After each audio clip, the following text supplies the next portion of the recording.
한국경제TV 생생한 실전 투자 정보 와우퀴. 월 5,000원 커피값으로 투자 정보가 내 손 안에 배달됩니다. 와우킥 N에서 만나요. 네, 2026년 시장에 대한 기대가 굉장히 큽니다. 특별히 전략적 투자 이번 주와 지난주 계속해서 특별한 전문가 모셔보고 있는데요. 오늘은요, 국내에 처음으로 ETF를 도입한 국내 자산 운용업계의 산 증인이자 변화하는 투자 문화를 선도해온 한국투자신탁운용 배재규 대표 모셨습니다. 대표님 안녕하세요. 반갑습니다. 네, 반갑습니다.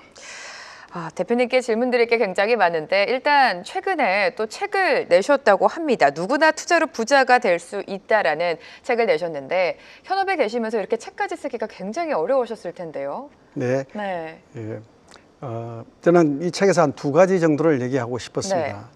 지금 우리는 디지털 시대에 살고 있는데 대부분의 투자가들은 자본시장에서 제조업 시대 때 맞는 그 투자 전략을 구사하고 있습니다. 그래서 독자들에게 지금은 이제 게임의 규칙이 바뀌었다라는 걸 알려주고 싶었고요.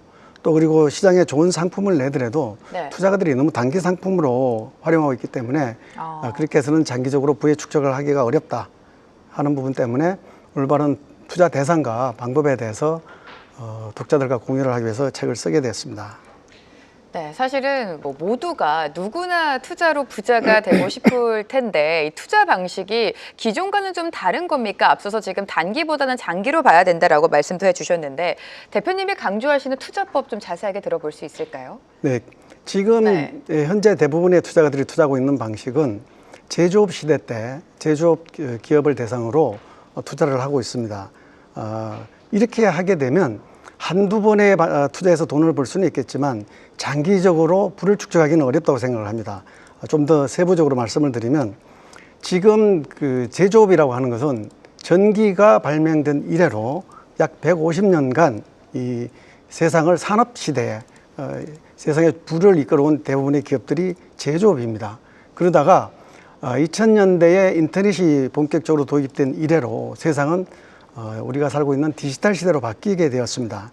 이 디지털 시대는 주된 부를 제조업이 아닌 이런 테크 기업들이 창출하고 있습니다. 따라서 투자 대상은 테크 기업으로 바꿔야 된다고 하는 거고요.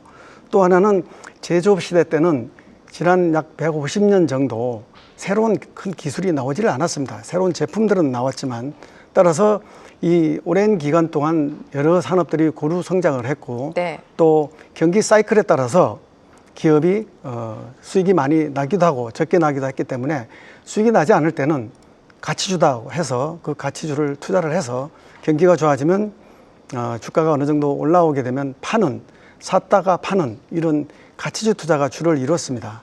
그런데 지금은 새로운 인터넷이라는 새로운 기술이 들어와서 완전히 테크 시대로 바뀌었기 때문에 이런 투자 방법은 더 이상 유효하지 않다. 그 얘기를 말씀드리고 싶습니다. 네, 이제까지 기존에는 제조업 시대였다면 요즘에는 AI 테크 중심으로 이루어지고 있습니다. 자, 그렇다면 기존 제조업과 지금의 테크 기업의 가장 큰 차별성, 차이점은 뭐라고 보십니까? 먼저 한번 표를 올려줘 보시겠습니까?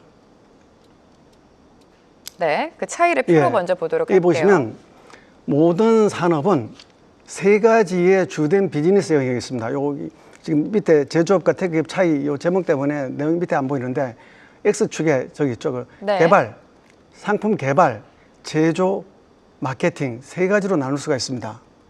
상품 개발, 제조, 마케팅. 그리고 각 부문에서 창출하는 부의 가치가 왼쪽에 Y축이 되겠는데요. 제조업이라고 하는 것은 물건을 만드는 것입니다. 따라서 주된 가치를 이 제조 부분에서 창출을 합니다.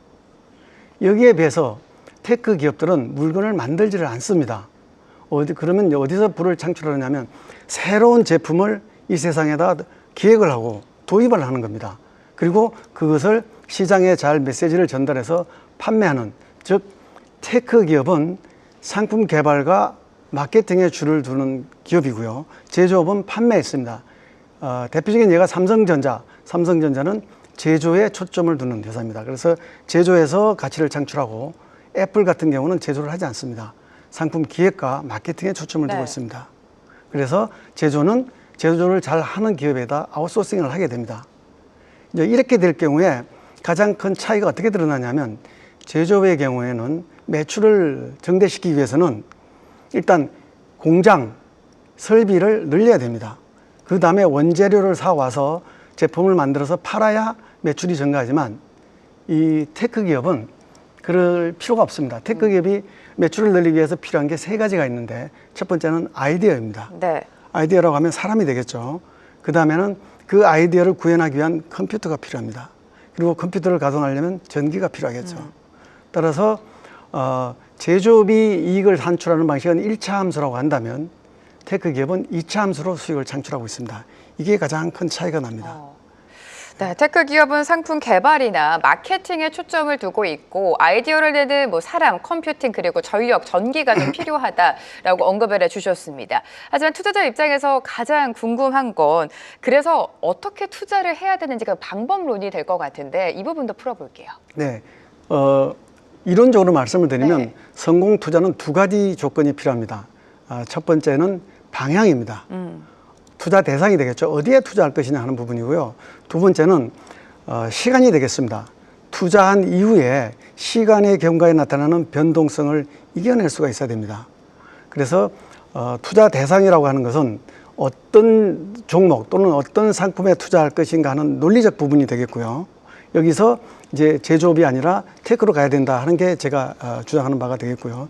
두 번째, 시간의 경과에 나타나는 그 변동성이라고 하는 것은 우리의 심리적인 부분이 되겠습니다. 네. 감정적인 부분이 되겠습니다. 그래서 성공 투자는 방향과 시간, 즉 논리적인 부분과 심리적인 부분, 감정적인 부분 이 두 가지를 잘 컨트롤해야 된다 이렇게 말씀드릴 수가 있겠습니다. 네, 성장의 답은 결국 테크에 달려 있다라고 계속해서 강조를 해주고 계십니다. 왜 미래의 성장이 테크 기업에 달려 있는지 아마 많은 분들이 아실 테지만 조금 더 자세하게 짚어주실까요? 네. 네. 기술이라고 하는 것은 인류의 발전은 기술의 발전과 함께 해왔다 이렇게 말씀을 드릴 수가 있겠습니다. 그래서 우리가 그 인류가 경험했던 대표적인 그 기술을 보게 되면 첫 번째 그 불의 발견을 얘기할 수 있겠습니다. 불. 그 다음에 이제 큰 기술이 농업혁명이 있습니다. 그 다음에 1, 2차 산업혁명이 있었고요. 그 다음에 중요한 게 인터넷. 네. 2000년에 들어서 인터넷이 우리 인류의 삶에 결정적인 새로운 기술의 발견이다 이렇게 말씀드릴 수가 있겠습니다. 이렇게 보면 이 그 각 시대별로 특히 이제 투자라고 하는 것은 제조업이 생긴 이후, 즉 그 1, 2차 산업혁명 이후에 기업이 생겼기 때문에 그때부터 볼 수 있겠는데 새로운 기술이 나타나게 되면 그 기술을 활용하는 사람이나 집단이 그 시대의 부와 권력을 가져가게 됐습니다. 예를 들면 전기기관이 나온다면은 가장 대표적인 산업이 처음에는 방직 이런 게 있었지만 네. 대표적인 산업이 철도가 되겠습니다. 그 철도 사업을 했던 사람들이 가장 큰 부를 가져갔고요. 전기가 나온 이후에 산업혁명, 2차 산업혁명 이후에는 그 전기를 활용하는 처음에는 전력, 그 다음에 가전제품이라든지 또는 뭐 조명, 그 다음에 통신 이렇게 넘어오겠죠. 네. 그 새로운 기술을 활용하는 기업들이 그 시대의 대부분의 부를 가져갔다 이렇게 보시면 되겠습니다. 따라서 그런 그 새로운 기술을 활용하는 기업에 투자를 하는 것이 가장 보편적이고 합리적인 그리고 장기적으로 수익이 가장 나는 투자 방법이다 이렇게 말씀을 드릴 수가 있겠습니다. 자, 이렇게 테크 기업에 대한 기대는 굉장히 크지만 투자자 입장에서 또 시장 입장에서 가장 무서운 거는 버블에 대한 우려가 될 것 같습니다. 계속해서 테크 AI 버블론이 시장에 떠오르고 있는데 우리가 과거 닷컴 버블 때랑 좀 비교를 하고 있지 않습니까? 네. 그때와 가장 큰 차이점은 대표님께서 뭐라고 보십니까? 우리 문명사적으로 네. 되돌아보면 항상 새로운 기술이 나오면 아까 좀 전에 올렸던 표 다시 한번 올려줘 보시겠어요? 네. 예, 좀 전에 올렸던 표. 예, 새로운 기술이 등장하게 되면 이 새로운 기술이 바꾸는 세상에 대한 비전이 생기게 됩니다. 비전이 생기게 되면 그 비전에 따라서 돈이 몰려듭니다. 돈이 몰려들면 그 돈에 대해서 또 돈이 몰리는 쪽에 산업이 발전을 하게 되고요. 사람들도 모여들게 되겠죠. 그래서 그 돈이 몰려들게 되고 산업이 발전하지만 버블이 형성될 수밖에 없을 정도로 몰려들게 되는 겁니다. 그러면 버블은 터질 수밖에 없습니다. 네. 버블이 터진 다음에 어떤 일이 벌어지냐면 이 버블에서 살아남은 기업들이 즉 그 기술을 활용하는 기업들이 새로운 시대의 부와 가치를 대부분 가져가게 됩니다. 따라서 지금 AI에 대한 버블을 얘기하고 있는데 AI가 버블이 안 생기면 그만큼 큰 기술이 아니라고 할 수 있습니다. 따라서 AI 버블은 생길 수밖에 불가피하다고 생각을 하고요. 그런데 지금 버블이냐 아니냐에 대해서는 생각이 좀 다릅니다. 아직은 버블을 논할 단계는 아니다. 네. 이렇게 말씀드릴 수 있겠습니다. 아직은 버블을 논할 때는 아니다라고 언급을 해주셨습니다. AI 시대가 계속해서 다가오고 있죠. AI라는 거대한 파도 위에 우리가 어떻게 올라타는지가 가장 중요할 것 같은데 그동안 오랜 시간 시장을 참여했던 투자자 입장에서는 당연히 AI 산업을 보는데 시장에 소위 말해서 관심 없었던 투자자분들도 지금 AI 산업에 대해서 어떤 투자 전략을 가져가야 되는지 고민이 깊을 것 같습니다. 그래서 어떤 전략 필요할까요? 네. 이 AI 산업을 분리해서 볼 것이 아니고 우리가 살고 있는 이 시대는 디지털 시대라고 얘기하지 않습니까? 그 디지털 시대는 인터넷의 도입에 의해서 시작이 됐고요. 그리고 인터넷이 시작된 것은 1990년대였습니다. 그러나 본격적으로 사업화가 된 것은 2000년대부터라고 보시면 될 것 같고요. 또 여기에 스마트폰이 나왔습니다. 2007년도에 네. 스마트폰이 나와서 누구나 언제 어디서나 인터넷 접속이 가능한 시대로 바뀌게 됐습니다. 여기에서 인터넷이 디지털 시대가 보편화됐고 지금 이제 가장 최근에 나온 새로운 기술이 AI라고 할 수 있습니다. 이 AI가 이를 디지털 시대를 심화시켜주고 있다 이렇게 볼 수 있겠습니다. 그렇다면 이런 그 역사적 흐름을 놓고 본다 그러면 어디에 투자하는 것이 맞느냐? 첫 번째는 그 AI 기술을 활용하는 기술주, 테크 기업에 투자하는 게 가장 적합합니다. 그러면 테크 기업에 투자의 가장 쉬운 방법은 나스닥 100이라고 할 수 있습니다. 두 번째가 이 나스닥 100 중에서도 집중적으로 AI에 투자를 하고 있는 기업들이 빅테크 기업들입니다. 네. 이 빅테크에 투자하는 게 맞고요. 또 가장 이 나스닥 100이나 빅테크보다 더 중요하다고 생각하는 부분이 AI 반도체 관련 기업에 투자하는 게 중요하다고 봅니다. 이 부분을 설명하기 위해서는 과거에 역사적으로 새로운 기술이 등장했을 때 어떤 일이 일어났는지를 한번 살펴볼 필요가 있습니다. 예를 들어서 전기기관이 등장한 이후에 철도가 세상에 변화를 시켰다고 했죠. 이 철도는 처음에 많은 철도가 이제 세상을 바꾸겠구나 하는 생각을 하게 되니까 네. 많은 돈이 몰리고 또 경쟁이 심해졌습니다. 이때 철도 사업을 하는 모든 기업들은 철강이 필요했습니다. 사실 여러분들이 알고 있는 카네기는 철도 사업자였습니다. 네. 철도 사업을 하다가 보니까 너무 경쟁이 심해져서 이 철도 사업자들이 반드시 필요한 게 철강이구나 하는 걸 알고 나와서 철강 사업을 했습니다. 그래서 철도 사업자들이 초기 인프라 투자를 위해 필요한 철강을 팔아서 부자가 됐습니다. 그래서 먼저 부자가 되는 것은 새로운 기술을 활용할 때 부를 축적하는 것은 그 새로운 기술을 활용하는 기업들에게 인프라를 제공하는 게 되겠습니다. 우리가 좀 더 쉬운 예를 들자면 네. 1848년에 캘리포니아에서 골드러시가 생겼습니다. 그때 금강을 캐기 위해서 많은 사람들이 몰려들었는데 금강을 캐는 사람들보다 더 먼저 돈을 번 사람들은 그들에게 곡괭이와 삽, 청바지를 판 회사들이 돈을 벌었습니다. 그중에 대표적인 기업이 우리가 잘 아는 청바지 회사 있죠.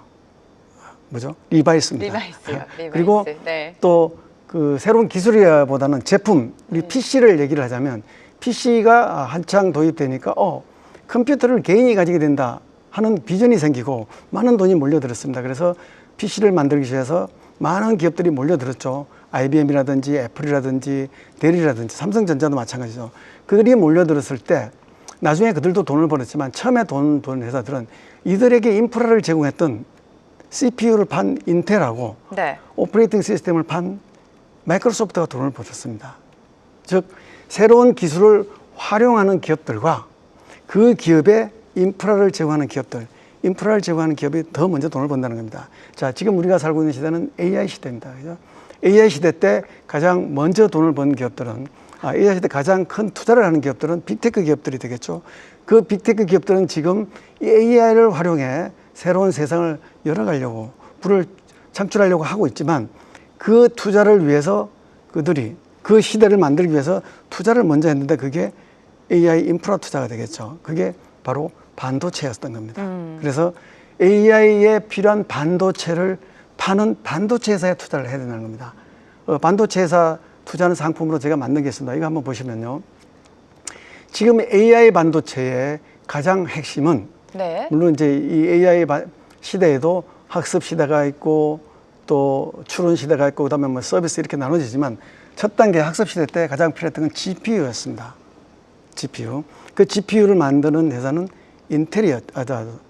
엔비디아였죠. 네. 엔비디아는 제품을 만드는 회사가 아닙니다. 기획합니다. 그죠? 그래서 테크 기업인 거죠. 그럼 이 엔비디아의 GPU를 누가 만드냐면 TSMC가 만듭니다. 즉, 외주를 주는 거죠. TSMC가 만든 이 GPU는 작동하기 위해서 메모리가 HBM이 필요합니다. HBM 만든 회사는 하이닉스죠. 하이닉스죠. 그리고 TSMC가 이 GPU를 만들 때 반드시 그 필요한 레이저가 있는데 만드는 회사가 ASML입니다. 이 네 개 회사가 GPU, 즉 AI 시대 초기를 열어가는데 가장 핵심적인 기업입니다. 이 네 개 회사에 20%씩 집중적으로 투자하는 반도체를 제가 한투 운영에 가서 만들었습니다. 네. 그게 이제 에이스 글로벌 반도체 탑4인데요. 2011년 11월 15일 날 첫 상장되고 지금까지 3년 1개월 좀 지났죠. 네. 3.6배 정도 수익이 났습니다.